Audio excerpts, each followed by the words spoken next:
আজ কৃষ্ণনগর নদিয়া জেলার শক্তিনগর জেলা হাসপাতাল পরিদর্শন করলেন নদিয়া জেলা উত্তর বিধানসভার মাননীয় বিধায়ক তারকনাথ চ্যাটার্জি এবং পরিদর্শন করার সাথে সাথে হাসপাতাল সুপারের সাথেও তিনি কথা বলেন এবং বেশ কিছু বিষয়ে তিনি কথাও বলেন তার সাথে। এবং যে ন্যায্য মূল্যের যে ওষুধের দোকান রয়েছে তার যে মালিক তার সঙ্গে তিনি কথা বলেন এবং বিষয়গুলো জানার চেষ্টা করেন কি রয়েছে বা তাদের কি বিষয়ে দাম রয়েছে ওষুধের, বিভিন্ন কিছু জানার চেষ্টা করেন তিনি। এবং বিভিন্নভাবে কিন্তু তিনি আজ দফায় দফায় পরিদর্শন করলেন কৃষ্ণনগর শক্তিনগর জেলা হাসপাতাল এবং তারপরে কিন্তু তিনি সেখান থেকে বেরিয়ে যান। আর সেই ছবি উঠে এলো কিন্তু আমাদের ক্যামেরায়। কবে থেকে শুরু হয়েছে কাজ?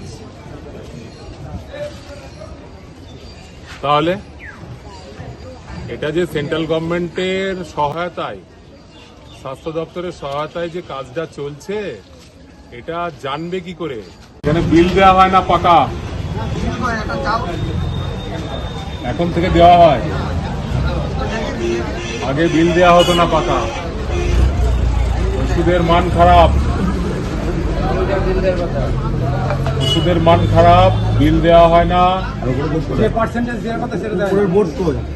উপরে বোর্ডটা কোথায়? বোর্ডটা লাগাও আগে। বোর্ডটা লাগিয়ে দাও, তারপরে সেল করো।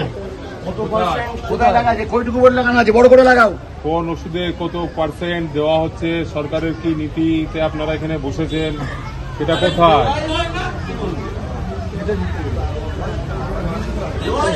মালিককে বলবেন যে সরকারটা বদলে গেছে। হ্যাঁ, মালিককে বলবেন সরকারটা বদলে গেছে। বিধায়ক এসেছিলেন, বিধায়ক এই প্রশ্নগুলো রেখেছেন।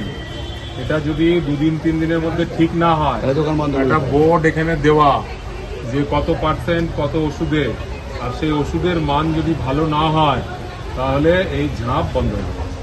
আমাদের এমএলএ স্যার এসছেন, একটুখানি কথা বলতে চাইছেন। ওই আমাদের যে ওই প্রজেক্টটা হচ্ছে সামনে, সেই প্রজেক্টটা স্যার। কি পদে আছেন? উনি অ্যাসিস্ট্যান্ট। হ্যাঁ, নমস্কার। আমি তারকনাথ চ্যাটার্জি বলছি আপনাদের এখানে হাসপাতালে যে স্বাস্থ্য যে একটা বড় বিল্ডিং হচ্ছে, এটা তো সেন্ট্রাল প্রজেক্ট। আচ্ছা, সেটা আপনি জানেন, আমি জানি, সুপার সাহেব জানেন, জনগণ জানবে কি করে? তার ব্যবস্থা করেছেন? তার ব্যবস্থা করেছেন? কবে লাগাবেন? কবে থেকে শুরু হয়েছে কাজ?